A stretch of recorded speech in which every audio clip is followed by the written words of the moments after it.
رفيق الدرب همي أذكر الفضل. अस्सलाम वालेकुम। तो अच्छा, लोग कहते हैं कि जो मेरा महबूब है वो चाँद की जैसे खूबसूरती रखता है। मेरा महबूब जो है वो चाँद जैसा खूबसूरत है।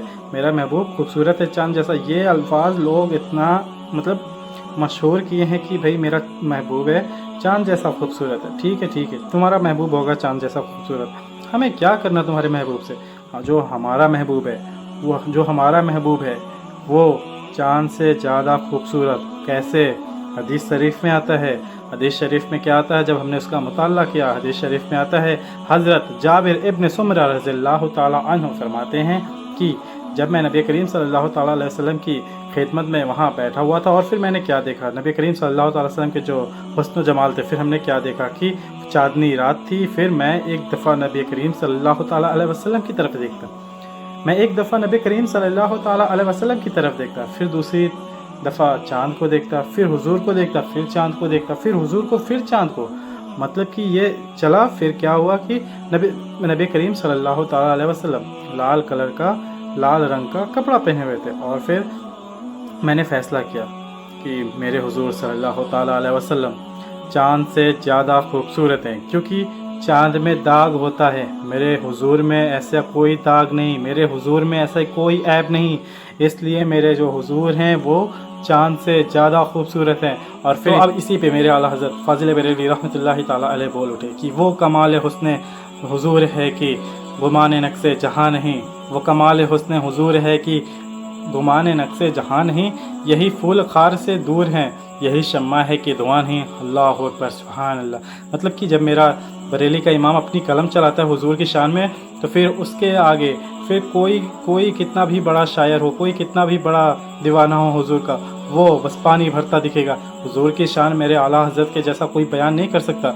अब लोग देखें क्या करते हैं, जब किसी से कोई मोहब्बत करता है तो अपनी मोहब्बत में महबूब का दर्जा कैसे बढ़ाता है, और मोहब्बत में अपने महबूब को क्या क्या नहीं कह देता है। कहता है कि जो मेरी मोहब्बत है वही, मतलब मेरी मोहब्बत मेरा खुदा, मेरा मतलब माज़अल्लाह ऐसे ऐसे शिरके अल्फाज बोल जाते हैं। लेकिन मेरे जो आला हज़रत है, मेरे जो बरेली के इमाम है, वो क्या कहता है अपनी दीवानगी में, अपने हुजूर की मोहब्बत में कलम जब चलाता है तो कहता है कि पेश नज़र है वो नौ बहार, कहता है कि पेश नज़र है वो नौ बहार, मेरा सजदे को है दिल बेकरार, जौक जितना भी भरे उड़ान, रोकिए रोकिए यही तो है इम्तिहान।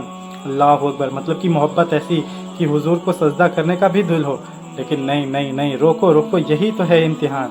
अल्लाह अकबर। मतलब कि तौहीद का भी ख्याल है और हुजूर की मोहब्बत का भी ख्याल है। अल्लाह अकबर। ये मोहब्बत हमें सीखने मिलती है आला हज़रत फ़ाज़िल बरेलवी रहमतुल्लाहि ताला अलैह से। तो इसी से एक मेरे को वाक़या याद आता है कि एक दफ़ा हुज़ूर सल्लल्लाहु अलैहि वसल्लम मदीने लौट रहे थे कहीं से सफ़र से। फिर हुआ यूँ कि मदीने के बाहर कुछ सौदागर अपनी ऊँट की मंडियाँ लगाए हुए थे, और उन्हीं में जब हुज़ूर सल्लल्लाहु अलैहि वसल्लम उस मंडी के करीब पहुँचे तो उनको एक ऊँटनी काफ़ी ज़्यादा पसंद आई और खूबसूरत थी। तो अब मेरे हुज़ूर को जो चीज़ें पसंद आ जाए तो उसकी शान क्या ही होगी, वो कितना खूबसूरत, कितना हसीन होगा। तो अल्लाह अकबर, क्या कहने इसके। तो हमें हुजूर की पसंद बनना चाहिए। खैर, तो हुजूर को जब वो ऊँटनी पसंद आई तो हुजूर ने जो ऊँटनी के सौदागर थे तो उनसे मुताल्ला किया कि हमें ये ऊँटनी पसंद आई, हमें ये ऊँटनी चाहिए। उन्होंने कहा कि ठीक है। तो अब जब हुजूर को वो ऊँटनी मिली तो उन्होंने कहा कि मेरे पास तो फ़िलहाल अभी दिरहम पैसे नहीं हैं, मैं क्या करता हूँ मदीने जाता हूँ अपने शहर, वहाँ से आपको फिर पैसे वापस भिजवाता हूँ। तो वो इस बात पे भी राज़ी हो गए कि ठीक है।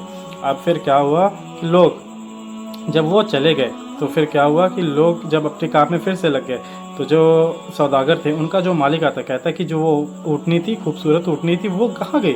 अब लोग कहते हैं कि वो तो हमने एक शख्स को दिया, वो अपने शहर से जाके वापस पैसे भिजवाएगा। तो उन्होंने कहा कि अच्छा तुमने पैसे के बिना दे दिया, बिना दिरहम के दे दिया। तो कहते हैं हाँ। तो अब वो कहते हैं कि तो अच्छा नाम पूछा होगा, अब पता तो पूछा होगा कि वो कहाँ रहता है, कहाँ का है, या फिर ऐसे ही ऊँटनी पकड़ा दी तुमने। तो कहते कि नहीं, हम तो पूछना भूल गए। कहते कैसे भूल गए। तो उसमें से एक बंदा बोलता है, कहता है कि अरे उनकी जुल्फ़ें इतनी खूबसूरत थी, इतनी मनमोहक थी कि हम उनकी जुल्फ़ें देखते रह गए और हम उसी में खो गए, और हम उनका नाम, पता और उनका घराना पूछना भूल गए कि वो है कहाँ से, उनका ताल्लुक़ क्या है। اور ہم اسی ان کی زلفوں میں الجھ گئے۔ تب تک ادھر سے دوسرے بندے کی آواز آتی، کہتی کہ ارے سردار آپ ایسی بات نہ کریے، آپ نہ پوچھیے کہ ہم نے پوچھا کیوں نہیں، ہم تو جب ان کی آنکھیں دیکھیں، ہم جب ان کی آنکھوں کو دیکھیں تو ہم اپنے آپ کو کھو دیے، ہم ان کی آنکھوں سے نظریں ہی نہ ہٹا سکے، جب تک وہ ہمارے سامنے سے اوجھل نہ ہوئے تب تک ہم ان کی آنکھوں سے نظریں ہی نہ ہٹائے۔ اللہ اکبر۔ مطلب کہ پھر تیسری طرف سے آواز آتی ہے کہ ارے آپ نہ کہیے سردار کچھ، کہ ہم نے ان سے ان کا پتہ تعلق اور ان کا گھرانہ کیوں نہیں پوچھا۔ پھر وہ کہتا ہے کہ ہم جب وہ میرے سے بات کر رہے تھے تو جب وہ بول رہے تھے ان کے جو لبوں کی چال تھی ہم اس میں کھو گئے، ان کے لبوں کی جو خوبصورتی تھی، جو حسین لب تھے ان کے، ہم اس میں کھو گئے۔ اللہ اکبر۔ مطلب کہ لوگ ایک طرف سے کھوئے جا رہے ہیں حضور کے حسن مبارک میں۔ پھر کہتے ہیں کہ پھر کیسے تم نے دے دیا؟ تو پھر کیا تمہیں لگتا ہے کہ وہ شخص تمہیں پیسے درہم اپنے شہر پہنچنے کے بعد تمہارے درہم لوٹائے گا؟ تو وہ کہتا ہے کہ نہیں، جس کے اتنے تب تک پھر پہلا بندہ کہتا ہے کہ نہیں، جس کے اتنے خوبصورت زلف ہیں وہ جھوٹ نہیں بول سکتا، وہ ایسا دغا نہیں کر سکتا کہ وہ حرام کام کرے۔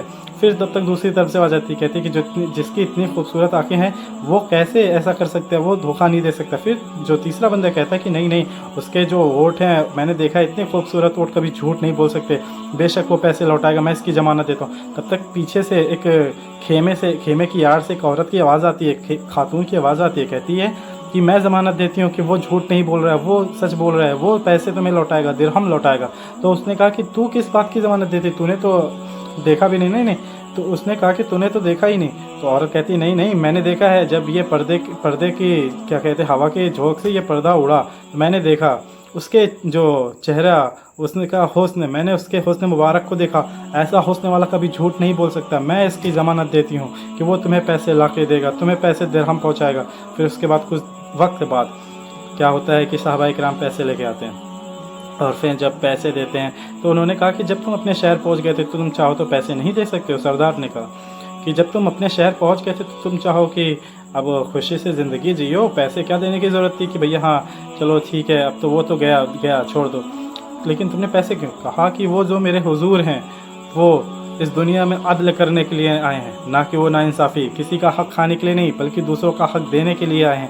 اب وہ لوگوں نے جو اس کا سردار تھا وہ اس سے متاثر، صحابہ کی باتوں سے متاثر ہوا، تو ان کا سردار صحابہ کی باتوں سے متاثر ہوتا ہے۔ پھر کہتا ہے کہ ٹھیک ہے مجھے اس شخص کے پاس لے چلو جس کی ضمانت میرے لوگ دیتے ہیں، جس کو میرے لوگ کبھی دیکھے ہی نہیں پھر بھی اس کی ضمانت، اس کے حسن و جمال کے چرچے کر رہے ہیں کہ وہ اتنا خوبصورت، ہم کھو گئے بھائی مجھے اس شخص کے پاس لے چلو۔ تو پھر وہ پورا قافلہ چل کے حضور صلی اللہ تعالیٰ علیہ وسلم کی بارگاہ میں آتا ہے۔ جب حضور صلی اللہ تعالیٰ علیہ وسلم کو ان کا سردار دیکھتا ہے تو وہ حضور کے حسن جمال میں ڈوب جاتا ہے اور حضور کے پاس جاتا ہے اور کہتا ہے حضور مجھے کلمہ پڑھائیے۔